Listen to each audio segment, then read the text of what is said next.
Chinese officials in Vietnam just destroyed the body of Hungkar Dorje Rinpoche at 1 a.m. last night, permanently erasing any evidence as to why he died in Chinese custody. Sources tell us that around 30 Chinese officials, protected by around 40 Vietnamese police officers, secretly took Hungkar Rinpoche's body from a hospital in Ho Chi Minh City to the Sakya Vietnam Buddhist temple in the middle of the night. This was done without the consent of his family or the monks of his monastery. Inside Tibet, his students report an intense escalation of surveillance and security around Lung-Ngon monastery in Golok.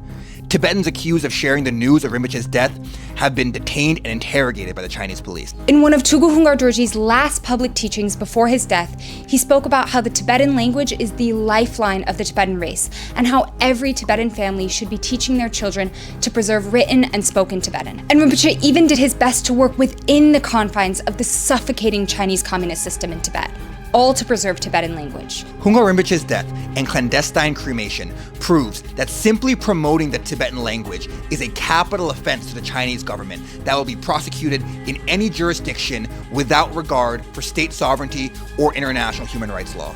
Teaching Tibetan is now a crime punishable by death.